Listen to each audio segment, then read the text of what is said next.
verso 18. Todos encontraram? Os irmãos podem permanecer assentados como estão, o texto é um pouco longo. Eu vou ler, os irmãos acompanhem. Diz assim a palavra de Deus em 1 Reis 19. Acabe fez saber a Jezabel tudo quanto Elias havia feito, e como matara todos os profetas de Baal à espada. Então Jezabel mandou um mensageiro a Elias a dizer: façam-me os deuses como lhes aprouver, se amanhã a essas horas não fizer eu a tua vida como fizeste a cada um deles. Temendo, pois, Elias levantou-se e, para salvar sua vida, se foi. E chegou a Berseba, que pertence a Judá, e ali deixou o seu moço. Ele mesmo, porém, se foi ao deserto, o caminho de um dia, e veio e se assentou debaixo de um zimbro e pediu para si a morte, e disse: basta, toma agora, ó Senhor, a minha alma, pois não sou melhor que meus pais. Deitou-se e dormiu debaixo do zimbro. Eis que um anjo o tocou e lhe disse: levanta-te e come. Olhou ele, e viu junto à cabeceira um pão cozido, sobre pedras em brasa, e uma botija de água. Comeu, bebeu e tornou a dormir. Voltou segunda vez o anjo do Senhor, tocou-o e lhe disse: levanta-te e come, porque o caminho te será sobremodo longo. Levantou-se, pois, comeu e bebeu. Com a força daquela comida, caminhou 40 dias e 40 noites até Horebe, o monte de Deus. Ali entrou numa caverna, onde passou uma noite, e eis que lhe veio a palavra do Senhor e lhe disse: que fazes aqui, Elias? Ele respondeu: tenho sido zeloso pelo Senhor, Deus dos exércitos, porque os filhos de Israel deixaram a tua aliança, derribaram os teus altares e mataram os teus profetas à espada, e eu fiquei só. E procuram tirar minha vida. Disse Deus: sai e põe-te nesse monte perante o Senhor. Eis que passava o Senhor, e um grande e forte vento fendia os montes e despedaçava as penhas diante do Senhor. Porém o Senhor não estava no vento. Depois do vento, um terremoto, mas o Senhor não estava no terremoto. Depois do terremoto, um fogo, mas o Senhor não estava no fogo. E depois do fogo, um silêncio tranquilo e suave. Ouvindo Elias, envolveu o rosto no seu manto, e saindo, pôs-se à entrada da caverna. Eis que veio uma voz e lhe disse: que fazes aqui, Elias? Ele respondeu: tenho sido zeloso pelo Senhor dos exércitos, porque os filhos de Israel deixaram a tua aliança, derribaram os teus altares, mataram os teus profetas à espada, e eu fiquei só, e procuram tirar minha vida. Disse-lhe o Senhor: vai, volta ao teu caminho para o deserto de Damasco, e ali chegando, lá unge Azael, rei sobre a Síria. A Jeú, filho de Nimzi, ungirás rei sobre Israel. E também Eliseu, filho de Safate, de Abel-Meloá, dirás profeta em teu lugar. Quem escapar a espada de Azael, Jeú matará. Quem escapar a espada de Jeú, Eliseu matará. Também conservei em Israel 7.000, todos os joelhos que não se dobraram a Baal, e toda a boca que não o beijou. Em A República, Platão, o filósofo, ele narra uma história, um mito da caverna. E o que diz esse mito? Que homens acorrentados desde sua infância, desde a mais tenra idade, estão de costas para a entrada da caverna, olhando para uma parede, a uma fogueira, e a luz dessa fogueira projeta a sombra do que acontece lá fora, naquela parede, como uma tela. E aqueles homens criados, amarrados, acorrentados, no interior da caverna, pensam que aquelas sombras são tudo que existe. É toda a realidade lá fora. Eles não acreditam que existe mais nada além do que sombras, além de sombras. Aqueles homens, porém, se rebelam, se revoltam, quebram as correntes, escalam o muro que separava a caverna do mundo exterior. Chegando lá fora, os seus olhos são ofuscados. Fica sem conseguir ver por um tempo. Mas depois ele começa a ver. E vê árvores balançam ao vento. Que há cores. Que há uma relva verde. Que há matizes diferenciados, diversificados de flores. Que há um mundo muito mais bonito do que aquilo que ele tinha sido acostumado a vida toda. Aí ele volta para a caverna e fala com seus amigos como que sacudidos e dizendo: olha, lá fora é melhor. Mas eles não acreditam. Essa história, essa narrativa, ela é um bom exemplo, é usado muito para falar da ignorância, da falta de conhecimento, de alguns em relação à política, em relação à filosofia. Mas não é disso que nós vamos falar hoje. Existe uma diferença muito grande entre a caverna de Platão, na República, e a caverna de Elias, narrada aqui na Bíblia. Uma grande diferença. Lá, os homens estão ali desde que nasceram. Não conhecem nada, não tiveram experiência nenhuma. Aqui, pelo menos nessa caverna de Elias, o homem já tinha experiências. O homem conhecia o mundo aqui fora, conhecia muitas intervenções de Deus, mas propositalmente, intencionalmente, um ato voluntário, ainda que impensado e justificado, ele entra na caverna. Às vezes, para indicar o estado que a gente está vivendo, a gente usa umas expressões assim. De uma irmã, há muitos anos, quando ela estava triste, ela falava que ela estava como um caramujo ali dentro da casa. E às vezes nós estamos assim dentro de uma caverna, nos escondendo, porque as coisas não estão dando certo. Ou pelo menos parecem que não estão dando certo. A nossa visão, a nossa ótica, muito limitada. E a gente se esconde. Quando nós olhamos para a vida de Elias, os capítulos que antecedem, esses capítulos 19, especialmente 17 e 18, você poderia pensar, devem ter sido momentos de derrota para Elias.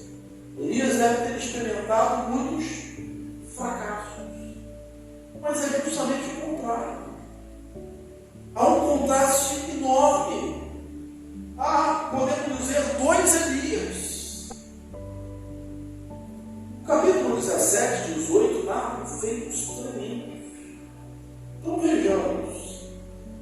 Elias, ele ora, ele desafia Acabe, ele já era persona não grata, ele era aquele chamado de o perturbador de Israel. A visão de Acabe, a visão de Jezabel, que eram ímpios, ricos, homens, um reinado sem Deus, afastado de Deus, com uma crise tremenda. E aí Elias vai e diz: olha, conforme a minha palavra, não vai chover, nem vai cair orvalho durante 3 anos e meio, conforme a minha palavra. E olha que não chove durante 3 anos e meio. E nem orvalho, porque chover chove de vez em quando, mas orvalho cai toda noite. Não teria nem chuva, nem orvalho. E acontece assim. Deus manda Elias para o monte, ele ali junto ao ribeiro, chamado ribeiro Querite, ele é alimentado durante um bom tempo por corpos e bebe da água do ribeiro. Não era o fast food ou o moto Uber, era o corpo Uber, era o urubu Uber. Vinha de forma aérea, talvez se viesse de forma terrestre. Todo o exército caçando Elias, ele seria descoberto, seria encontrado. Deus manda. Eu, no lugar de Elias, que eu falei: Senhor, não dá para mandar um bicho maligno me trazer a carne, não. Tem que ser um corvo. Mas Deus age, às vezes, de maneira inusitada, de maneira estranha aos nossos olhos, mas nós, como sempre, devemos submeter. Mas aí o riacho, o ribeiro, seca. E Deus manda Elias até Serepta, de Sidom, fora dos limites de Israel. Sabe qual é o problema de Israel? Era Acabe ter casado com Jezabel, uma mulher ímpia, pagã, adoradora de Baal, que institui o culto a Baal. Então, onde Deus manda Elias? Justamente para o centro de adoração a Baal. É a cidade lá, a terra natal, o Sidom de Jezabel. E aí ele vai ser sustentado por uma viúva. Ah, Deus, manda ser sustentado por um governador, um homem rico, um grande empresário, por uma viúva sem dentes, não. Mas é isso que Deus faz. O profeta chega, enquanto a viúva catando lenha, destaca-se que ela era uma mulher guerreira, uma mulher de luto, porque ela só tinha tudo para comer, mas mesmo assim ela não se entregou, ela foi até o fim. Se é isso que eu tenho, eu vou catar lenha, eu vou pegar aqui os cavacos, eu vou fazer comida para mim e para o meu filho, mesmo que depois disso a gente morra, mas essa refeição eu vou ter. Eu chego o profeta e diz: não sou o diabo, vai pegar. Ela está indo, o profeta diz: vai trazer uma coisa para eu como. Ela diz: Senhor, eu só tenho um pouco de farinha, um pouco de azeite, eu vou fazer uma comida para mim e meu filho, a gente vai comer, depois vai comer. Vai fazer isso conforme a minha palavra. Acho que Deus faz um coelho, traz para mim. Depois você vai fazer para você e para o seu filho, porque segundo a minha palavra, segundo a palavra do Senhor, não vai faltar a farinha na sua panela, nem o azeite na tua botija, enquanto durar a seca. E ali parece que foi minando farinha e azeite. Ele foi sustentado. Passa um tempo, Elias manda chamar Acabe, manda chamar todos os profetas de Baal. O texto diz que eram 450 de Baal e 400 de Azera. E aí Elias manda chamar todo o povo de Israel e faz um desafio. Clamem ao Deus de vocês, o Deus que respondeu com fogo. Esse é Deus. Eles trabalham primeiro, deu meio-dia, desde cedo até o meio-dia, e nada acontecia. E Elias, ao meio-dia, zombava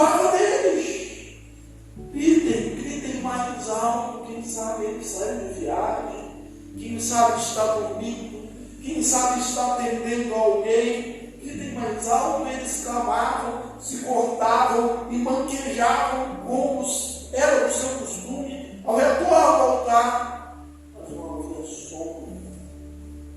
Aí chegou a vez de Elias. Elias prepara a oferta, corta a oferta, Elias restaura o altar, Elias cava um rego, um buraco ao redor do altar e manda derramar água uma vez, duas vezes, até a oferta estar encharcada de água, transbordando aquelas valetas. E Elias e desce fogo do céu. E não só a oferta, mas até a água. E aí Elias mata aqueles 450 profetas de Baal. E o povo diz: o Senhor é Deus, o Senhor é Deus, o Senhor é Deus. Que feitos maravilhosos, num espaço curto de tempo, grandes vitórias.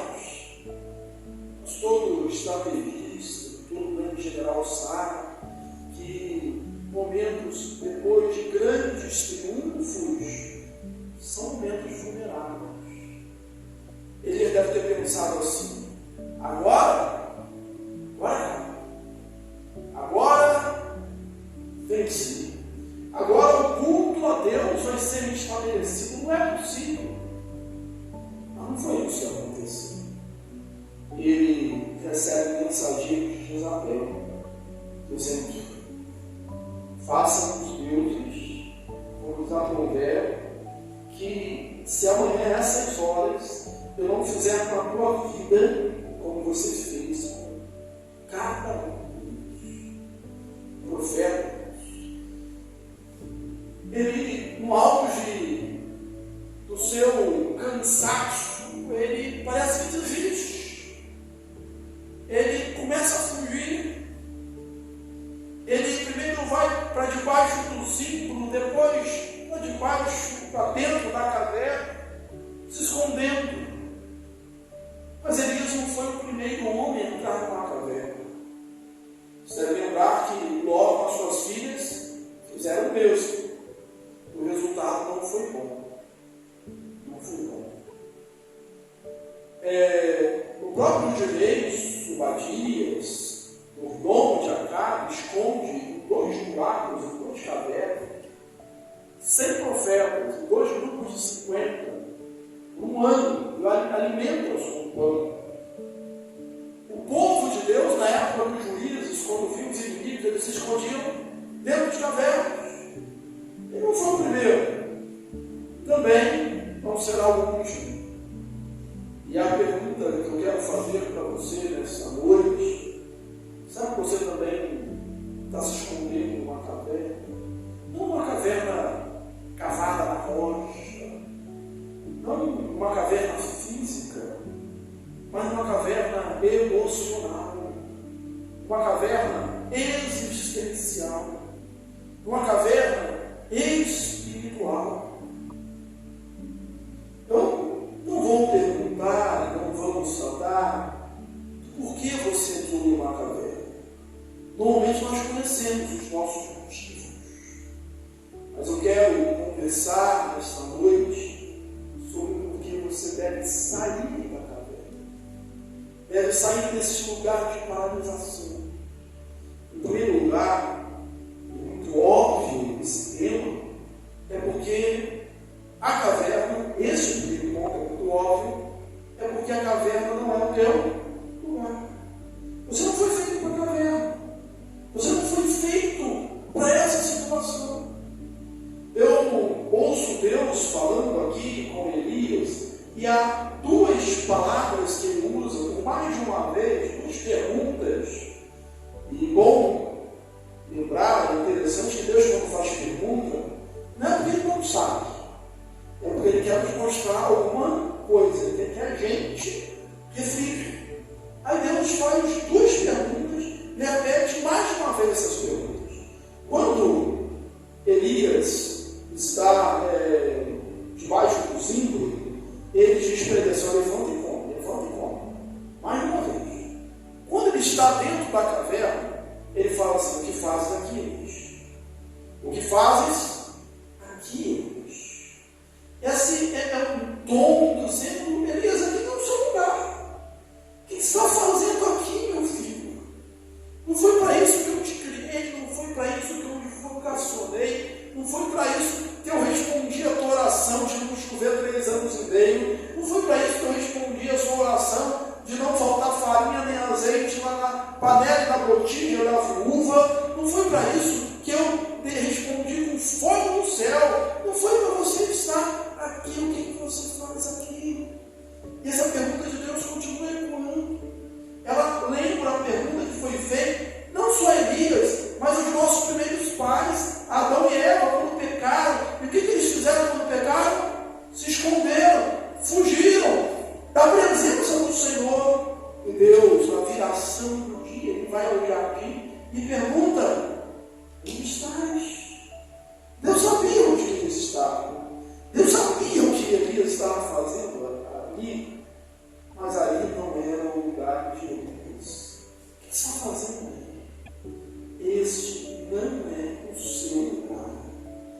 Vamos, pelo menos, em relação a essas fraquezas, nós podemos concordar com Tiago, que diz assim: Elias era homem semelhante a nós.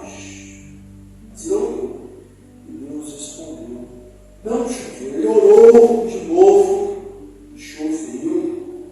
Elias era homem semelhante a nós. Nós somos homens semelhante a Elias. A caverna não é o nosso lugar. Sabe por quê? Porque a caverna é um lugar de escuridão, é um lugar de trevas. Quem mora em caverna tem ideia de trevas, de noite, de escuridão, de paralisia, ideia de você. Todo filme que você vê, todo desenho, quando os personagens entram numa caverna, a primeira coisa que acontece é quando acende uma luz ou uma lanterna, o que acontece? É que sai a noção de morcegos voando. Ali é o habitat deles, mas não foi criado para ser o seu habitat. Ali é o lugar dos fugitivos. E sabe quando Elias começa a fugir? E quando nós começamos a fugir e nos escondermos, Elias começou a fugir quando ele escutou os mensageiros de Jezabel. Elias começou a fugir, começou a ter medo, quando ele ouviu mais a voz de Jezabel do que a voz de Deus. E não é diferente conosco. Quando nós ouvimos mais a voz de Jezabel, a voz do mundo, a voz da circunstância, as vozes das pessoas que nos cercam, mais do que a voz de Deus, nós começamos a temer, a fugir, a nos encolher, a nos reprimir, até estarmos numa caverna. A caverna não é o nosso lugar, porque é o lugar dos fugitivos, aqueles que desistiram da vida. Lembra de quando Davi foge de Saul? Ele se esconde em cavernas e encontra bêbados, marginados, doentes. E Davi com eles faz um grande exército. Mas era esse tipo de pessoa que se encontrava escondido nas cavernas. Mas Deus não havia chamado ele para isso. Deus não me chamou para isso. A caverna é o lugar dos abandonados, dos tristes, dos deprimidos. Elias começou a dizer: olha, só sobrei eu, só tenho eu. Isso, Elias, você não sabe. Nós não sabemos. O que Deus disse para Elias? Olha, existe ainda 7.000 joelhos que não se dobraram diante de Baal, e lábios que não o beijaram. Elias, quem sabe sou eu, não é você. Às vezes nós ficamos assim: será que não existe mais crente? Não existe mais gente fiel?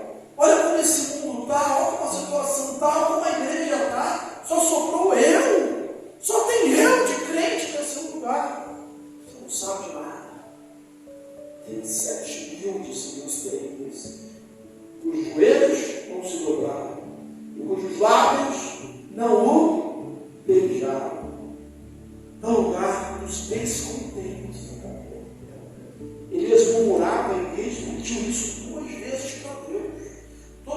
perguntavam, ele falava: eu tenho sido zeloso pelo Senhor, porque os filhos de Israel mataram os seus profetas, e agora querem me matar também.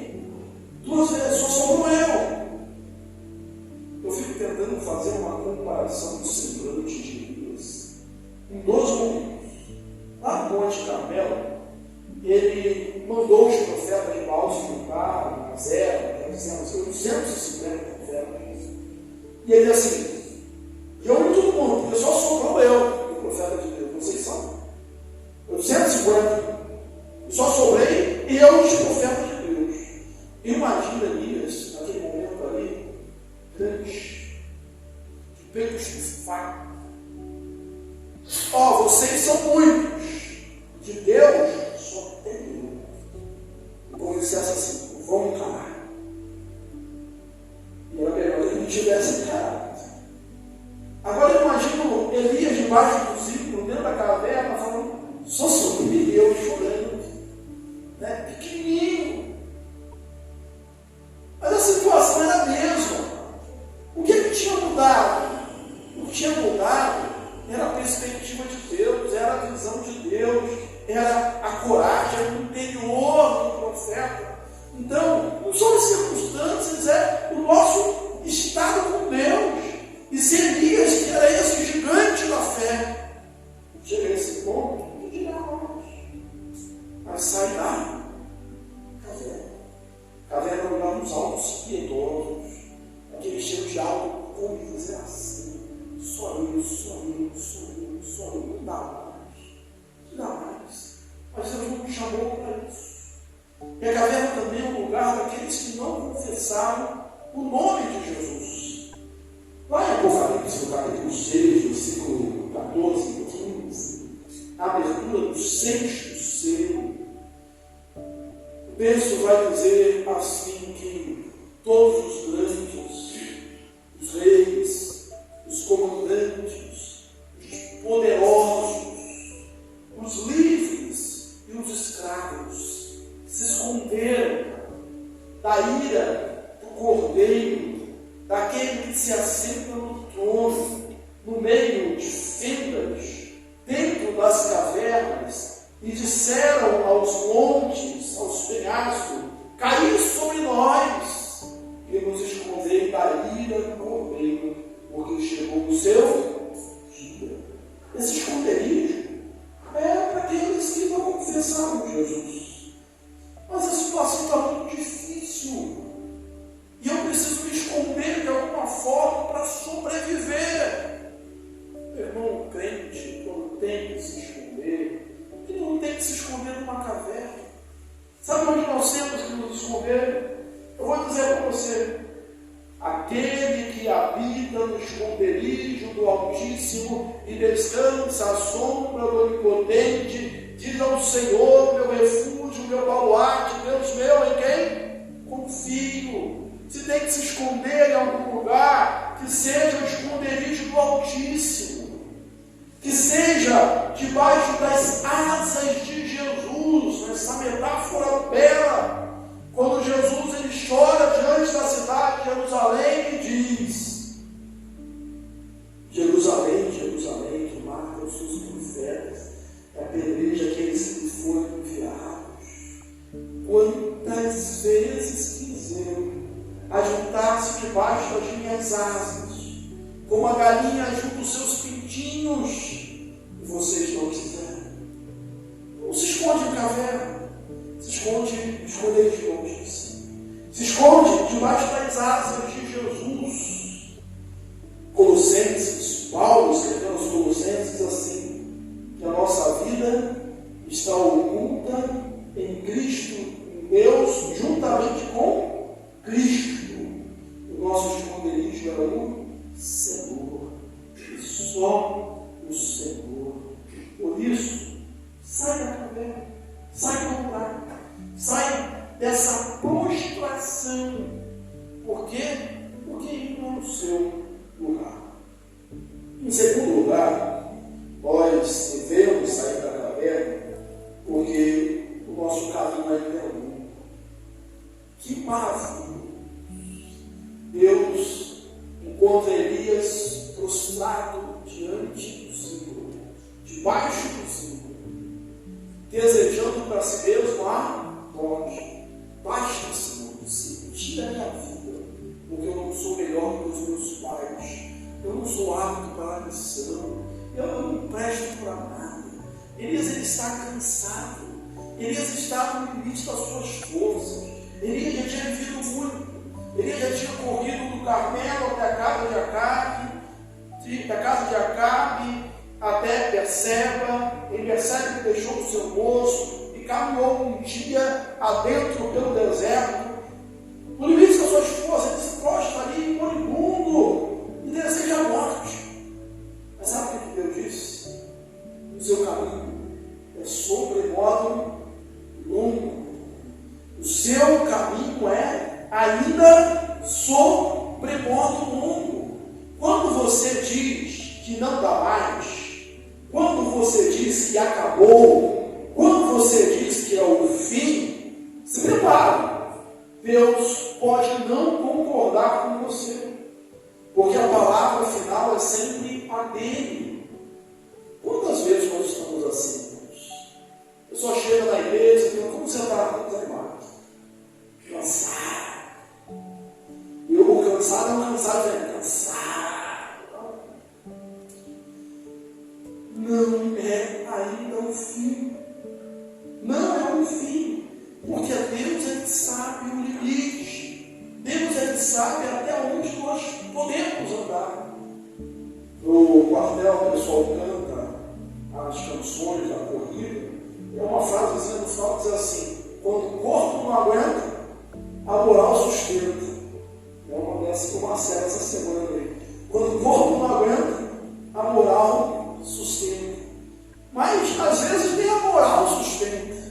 Então o crente tem que dizer: o Senhor sustenta, o Senhor é a força da minha vida, o Senhor é a minha luz, é a minha salvação, o Senhor é a fortaleza da minha vida, a quem temerei. Quando os malfeitores se levantam contra mim, os meus inimigos, ainda assim não se atemorizará no meu coração, e se estou lá contra a minha guerra, ainda assim terei confiança.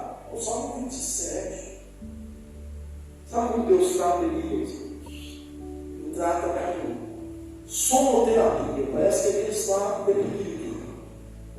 Sono, ele dorme, dorme. Deus vai tratando Elias. Deus trata Elias ali debaixo dele. Você sabe que eu gosto muito de estar popular, frases populares. Eu vou falar um, você pode completar se você souber. Quando a pessoa está muito mal, quando ela está assim muito para baixo, está sofrendo muito, aí as pessoas lá fora dizem assim: fulano está comendo? Quer falar? Você sabe, pode falar, né? Ponto de água amassou. A situação está muito ruim. Ponto de água amassou. Não sabia que o diabo era madeira, né? No ponto de água amassou. Mas o crente, ele está no fundo do poço.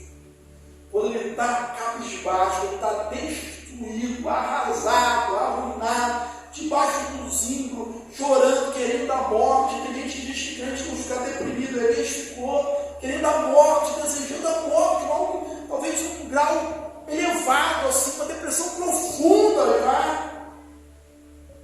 Elias não come pão de água amassou, come pão quentinho, de Deus, ainda no prazer e água fresca. Deus, Elias, levanta e come. Come. Elias, levanta e come. Aí o texto diz assim: levanta e come. Porque com a força deste pão, você vai caminhar. Ele caminhou 40 dias e 40 noites. Você já deve ter falado de suplemento alimentar, de energético. Mas não existe desse, que pega um sujeito semi-morto e ele toma aquilo ali e caminha 40 dias e 40 noites sem parar. Que alimento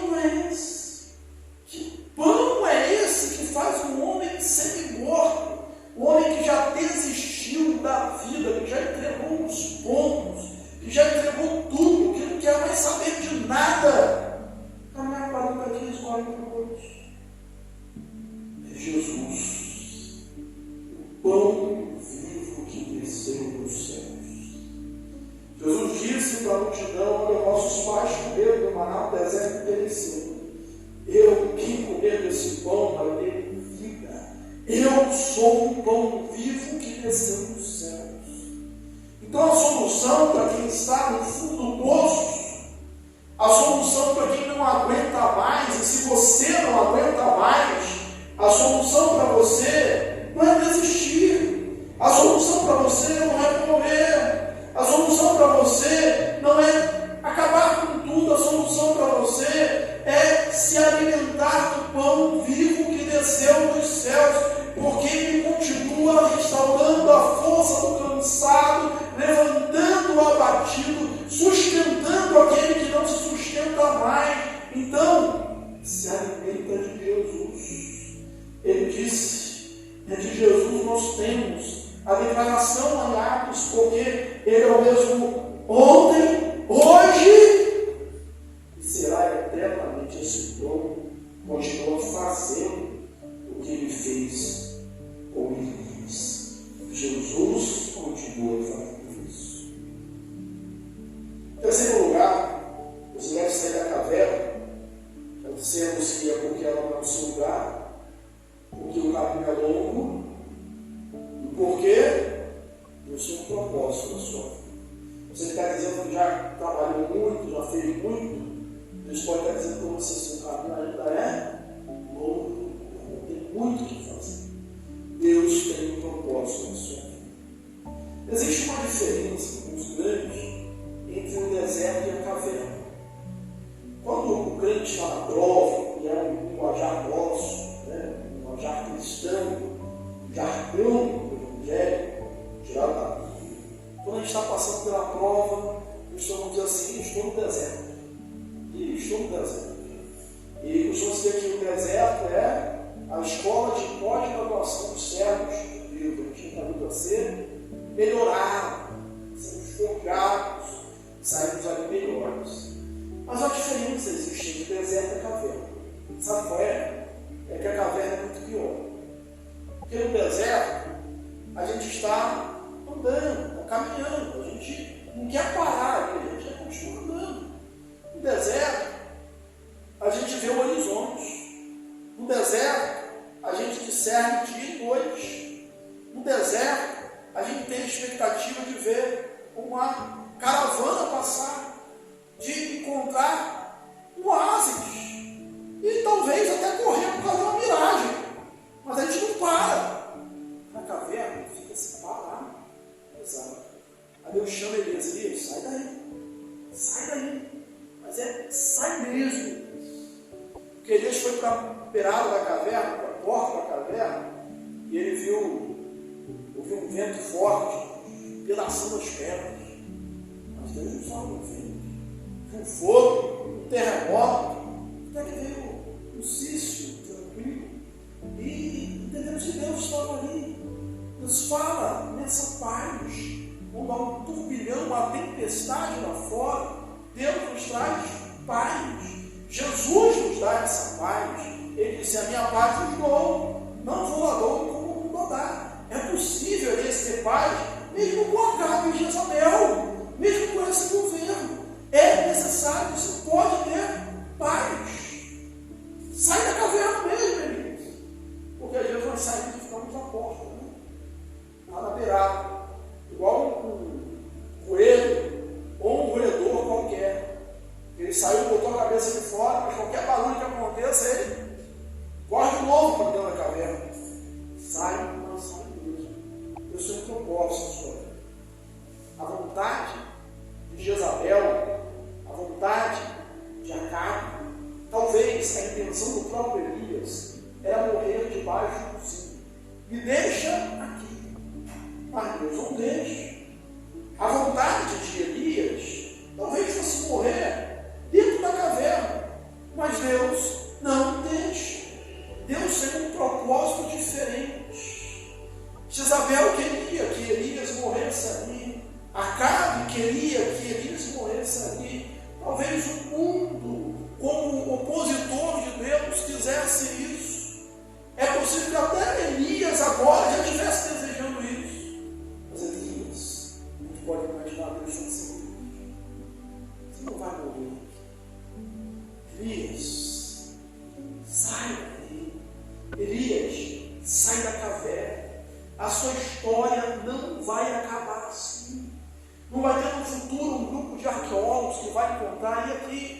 na caverna dos ossos de Elias.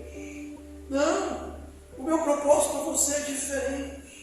O seu nome não vai estar escrito na história como um fugitivo, como um covarde, como um homem que desistiu de tudo, como alguém que se rendeu. O seu nome vai estar na galeria dos vencedores, na galeria dos heróis da fé.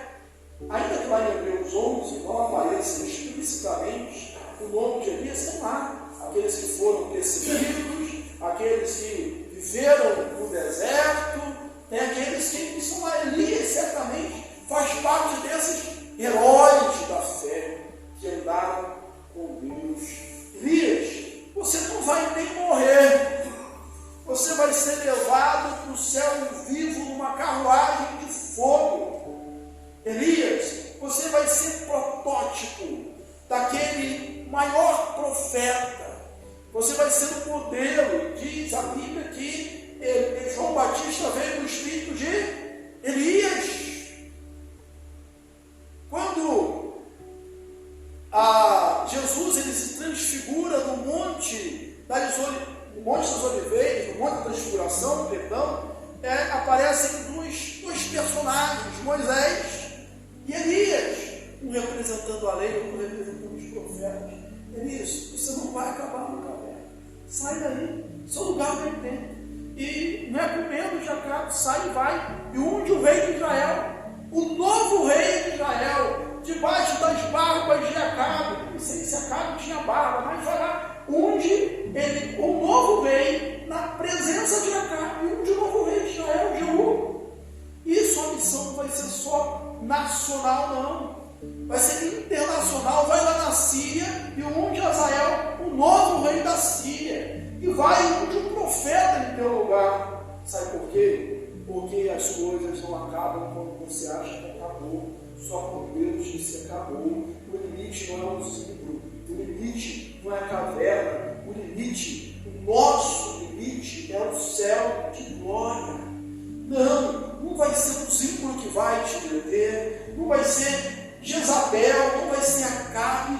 Nunca foi isso. Nunca foi o Egito, nunca foi a Babilônia, nunca foi a Grécia, nunca foi Roma, nunca foi nenhum governo, nunca foi nenhuma força que se levantou. Nada pode nos deter como servos de Deus, quando estamos em comunhão com Ele. O limite é o céu.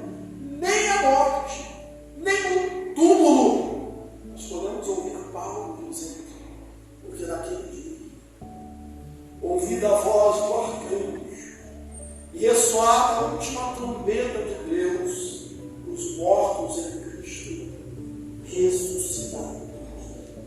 Depois nós, os vivos, os que ficarmos, seremos transformados. Estaremos para sempre no Senhor. O limite é o céu. Só acaba quando Deus diz que acabou. Os planos dele não são os nossos planos, são melhores. O profeta Jeremias, ele diz, eu não sei os planos que tenho para vocês, planos de bem, não de mal, de vida, não de morte. Eu que sei. Sabe quando a gente entra nesse estado, o que a gente deve fazer para não entrar? É quando a gente ouve mais as circunstâncias do que Deus. E tem até um cântico que a gente cantava muito há muitos anos atrás, né? Olha as circunstâncias, não, olha o seu amor, não pediam por vistas. Aqueles que veem invisível, é assim mesmo. Uma outra coisa que a gente faz, Elias fez, mas não devemos fazer, é na hora da crise, nos afastarmos das pessoas, fugirmos de todo mundo e buscarmos isolamento. Nós somos de comunhão. Hoje nós temos comunhão aqui, participando da ceia do Senhor, de comunhão com os irmãos. Sabe por quê? Porque gente precisa de Deus, mas gente precisa de gente também. O isolamento é a pior coisa. A gente entra nesse estado, é quando a gente começa a ficar em autocomiseração, em autopiedade, se vitimando, como Elias. Oh, eu sou guerreiro, não dá mais. Eu sozinho, querem me matar. Não, a gente cria uma visão diferente. A nossa visão deve ser aquela de ação de graças, aquela visão de que Deus está conosco. E se Deus é por nós, quem será contra nós? Um com Deus é maioria. E o limite do esgotamento físico, ele estava no limite do esgotamento. A gente não deve deixar chegar a esse ponto. Descansar é importante também. Que Deus nos abençoe nessa noite.